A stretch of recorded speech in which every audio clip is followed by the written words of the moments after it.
Assalamualaikum warahmatullahi wabarakatuh. Innal hamdalillah nahmaduhu wa nasta'inuhu wa nastaghfiruh wa na'udzubillahi min syururi anfusina wa min sayyiati a'malina.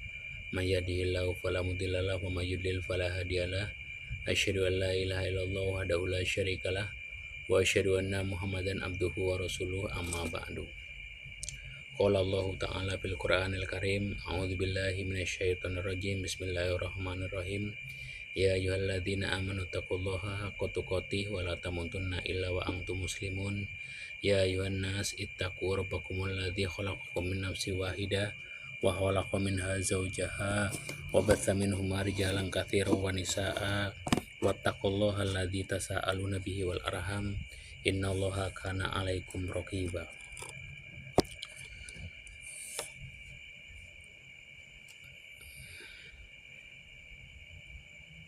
Segala puji milik Allah Rabb alam semesta yang telah memberikan nikmat dan dayanya kepada kita semua sehingga kita masih bisa bernapas sampai saat ini, karena itu adalah rahmat dan anugerah yang diberikan oleh Allah kepada setiap kita yang masih hidup. Juga salawat serta salam mudah-mudahan selalu tercurahkan kepada Nabi Muhammad yang telah membawa umatnya dari zaman kegelapan menuju zaman terang-benderang menuju Madal Nur, yaitu al-Islam.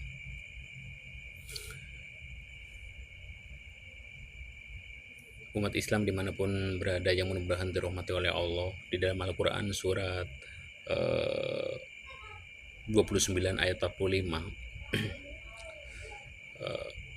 maksudnya kita akan menerangkan, kita akan memberitahukan fungsi daripada Al-Quran. Di antara fungsi Al-Quran yang diturunkan oleh Allah kepada kita adalah, yang pertama adalah Al-Quran itu adalah untuk dibaca.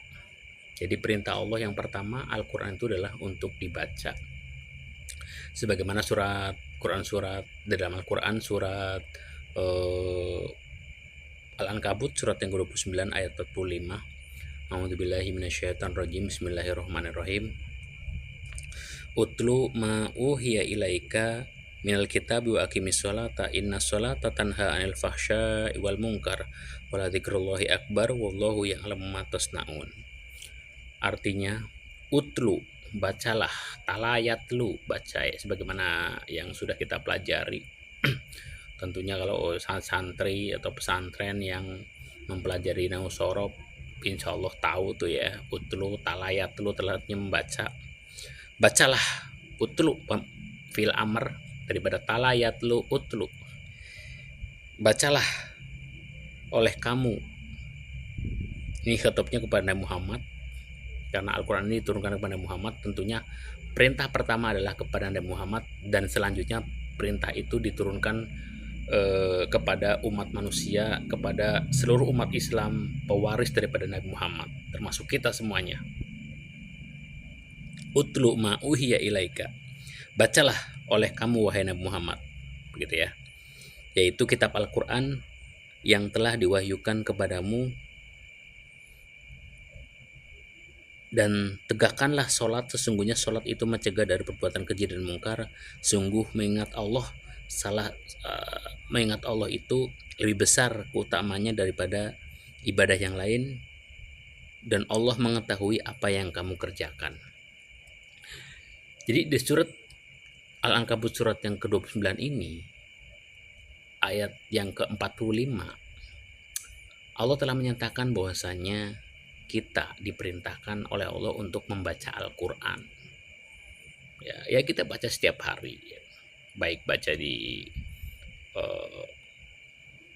habis maghrib, biasanya kalau orang-orang tuh baca habis maghrib ya, orang dulu tuh ya, kalau orang tua kita tuh bacanya habis maghrib, atau para santri juga sama tuh bacanya habis maghrib ya, tadarusan itu membaca Al-Quran tuh.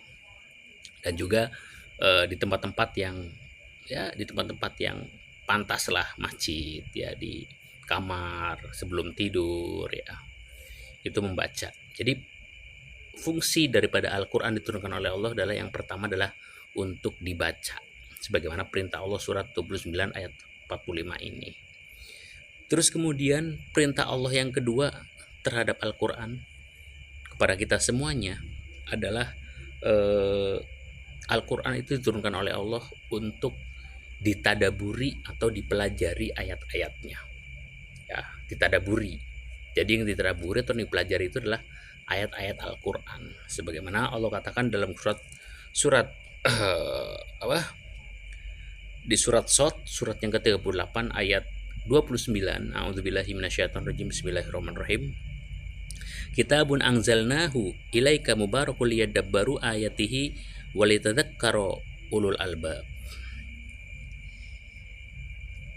Artinya, Al-Quran ini adalah kitab yang kami turunkan kepadamu, kepada Muhammad maksudnya, dan tentunya kepada kita semuanya, maksudnya kepada Muhammad dan dilanjutkan kepada kita semuanya, yang penuh berkah supaya mereka, ya, supaya mereka menghayati ayat-ayatnya. Jadi mereka ini maksudnya selain Nabi Muhammad. Kalau Nabi Muhammad kan langsung dipelajari, langsung itu ya. Jadi Nabi Muhammad itu dikasih tahu oleh Allah bahwa ayat atau Al-Quran yang diturunkan oleh Allah, kitab Al-Quran diturunkan oleh Allah kepada Muhammad itu adalah supaya manusia atau umat Islam itu mentadaburi atau mempelajari ayat-ayatnya. Jadi yang dipelajari itulah ayat-ayat Allah. Makanya dari ayat-ayat yang dipelajari itu ada kaidah-kaidah usul fikih, dari ada ada ilmu-ilmu nahu, ilmu sorof, itu dari Al-Quran, dari kitab Al-Quran. Terus kemudian ada ilmu ulumul Quran, ya, terus juga ada ilmu-ilmu yang lain, itu adalah berasal dari kitab Al-Quran, galian daripada kitab Al-Quran. Jadi dalam ayat ini, ya,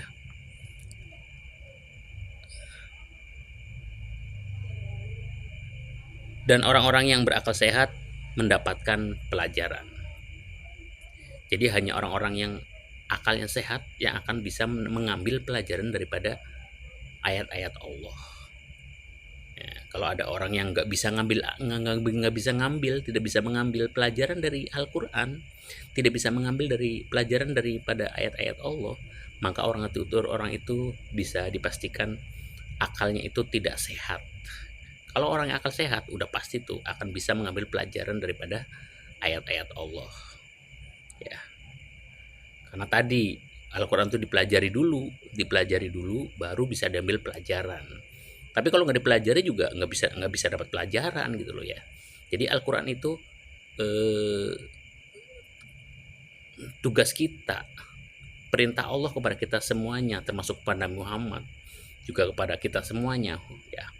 Terutama yang dibicarakan dalam ayat ini, surat 38 ayat 29, bahwa kita diperintahkan untuk mentadaburi atau mempelajari Al-Quran atau kitab Al-Quran, ya, isinya maksudnya ayat-ayatnya, ya.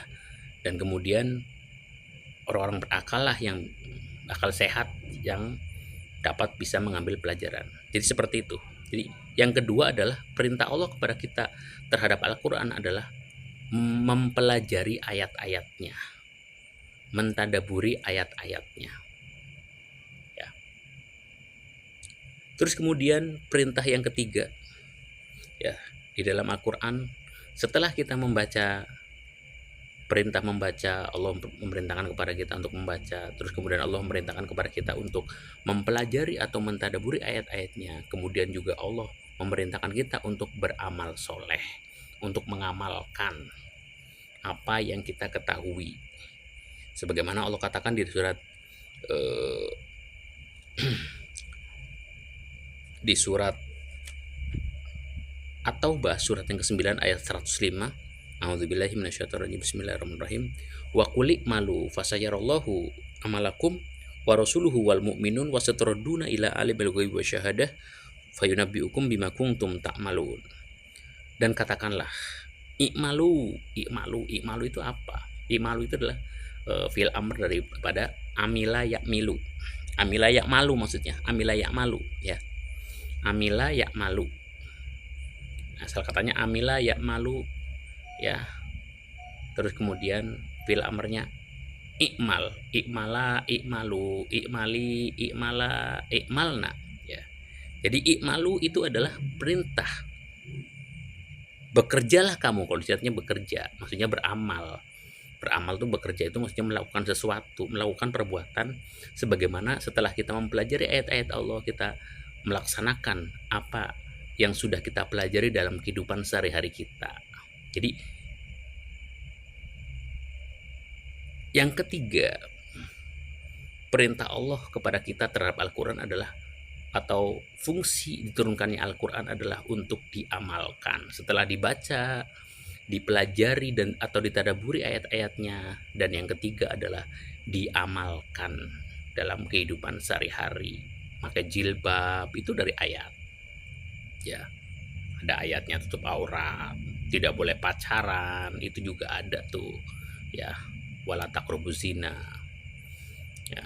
Terus kemudian sholat itu juga perintahnya dalam Al-Quran. Terus kemudian zakat juga perintahnya dalam Al-Quran, dan juga haji perintahnya dalam Al-Quran, dan juga perintah-perintah yang lain yang banyak yang dalam Al-Quran. Itu banyak sekali perintah-perintah Allah kepada kita semuanya. Ayo laksanakan. Begitu juga dengan larangan-larangan Allah yang ada dalam Al-Quran, kita juga harus menjauhinya. Itu juga namanya melaksanakan. Melaksanakan itu artinya atau bekerja.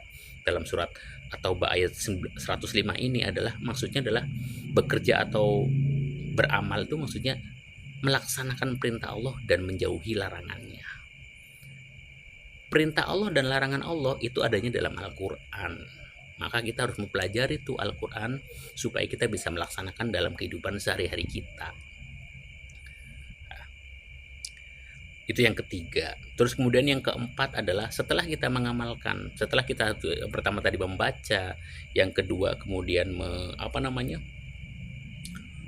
mentadaburi atau mempelajari ayat-ayatnya, terus kemudian yang ketiga adalah mengamalkan atau melaksanakan apa yang ada dalam Al-Quran, baik perintah maupun larangan. Yang keempat adalah menyampaikan kepada seluruh umat manusia. Dibarengi dengan kita melaksanakan dalam kehidupan sehari-hari, kita juga menyampaikan kepada orang lain. Ya, itu menjadi tugas kita semuanya, walaupun awalnya tugasnya adalah kepada Nabi Muhammad. Sebagaimana Quran surat Al-Maidah surat yang kelima ayat 67. A'udzubillahi minasyaitonirrajim. Bismillahirrahmanirrahim.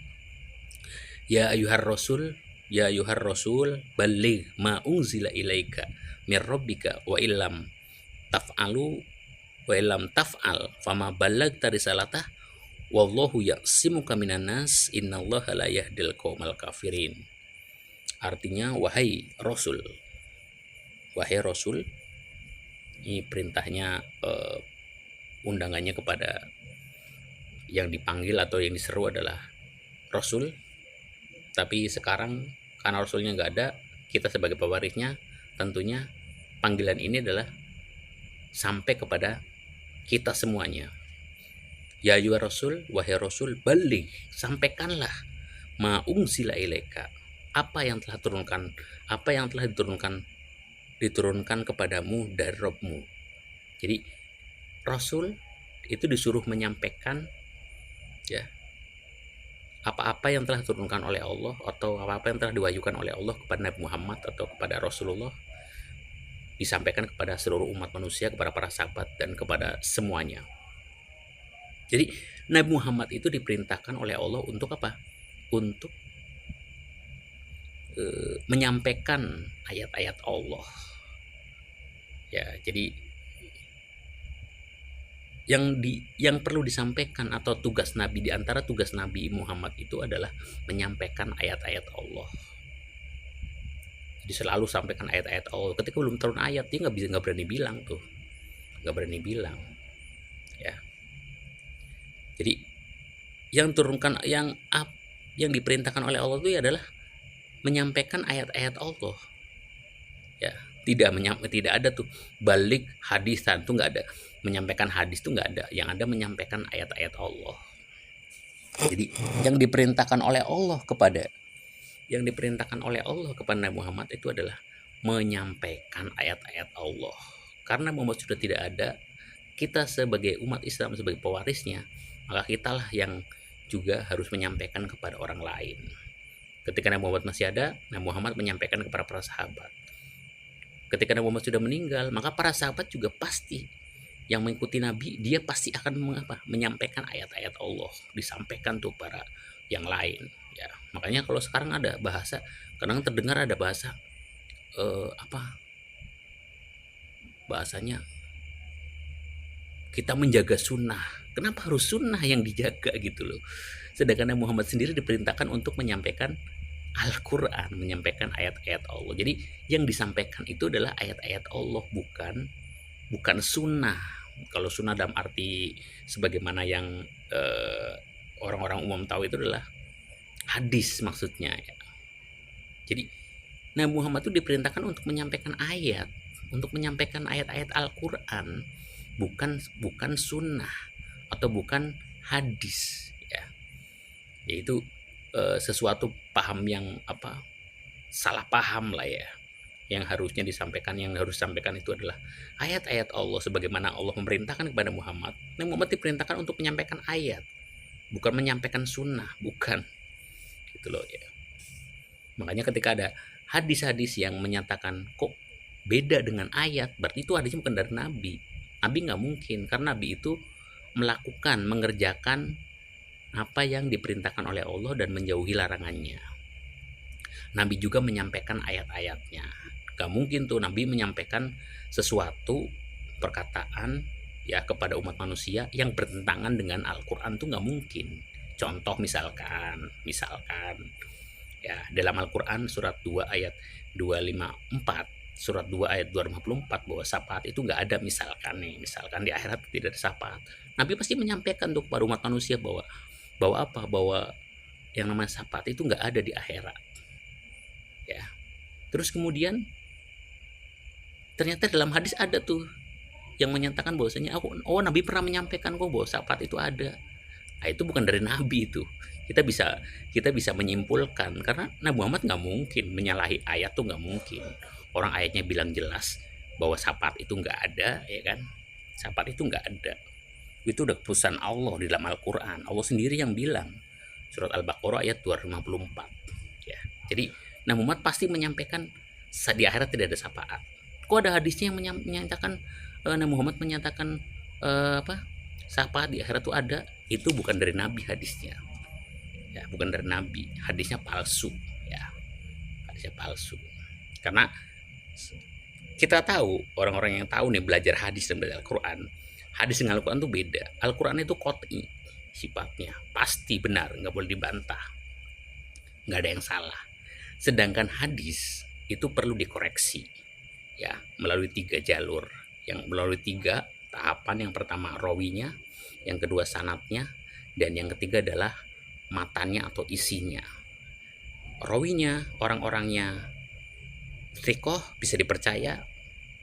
Terus kemudian sanadnya bersambung dari rawi yang terakhir kepada Nabi Muhammad.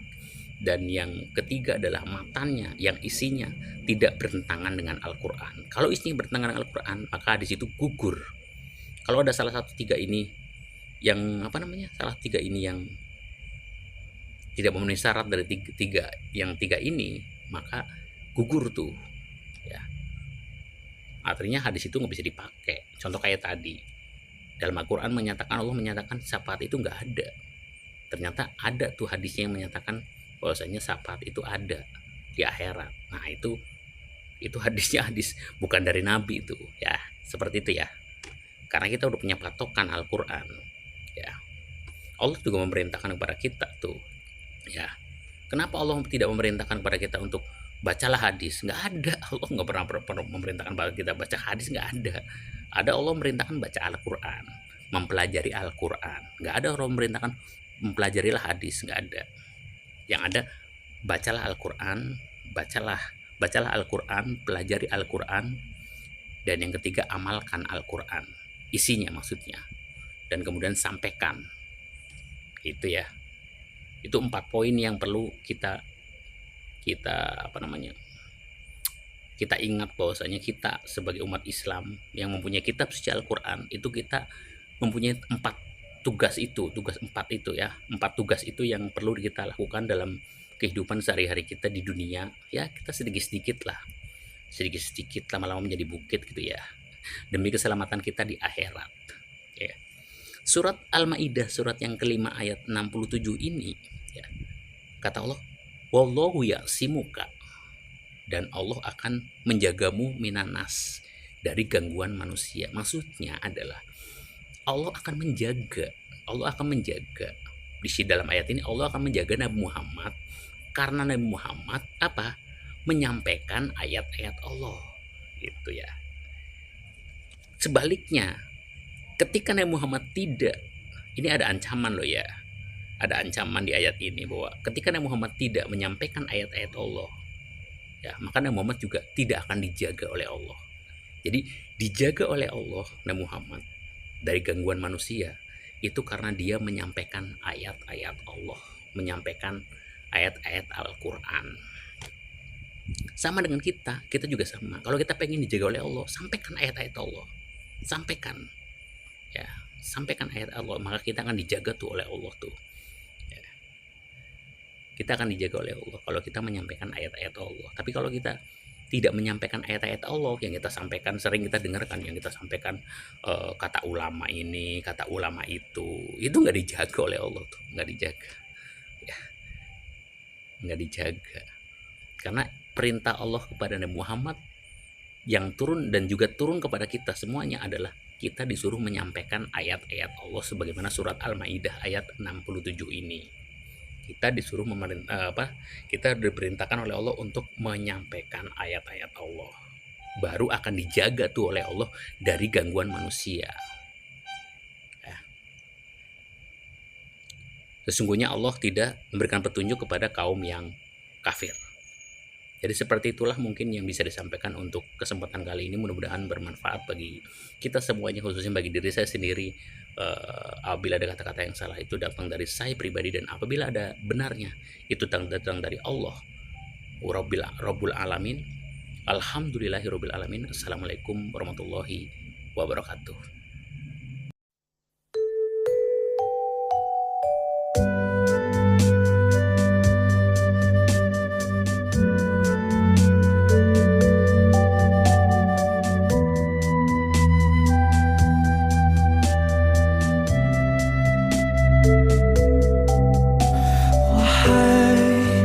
Tuhan, jauh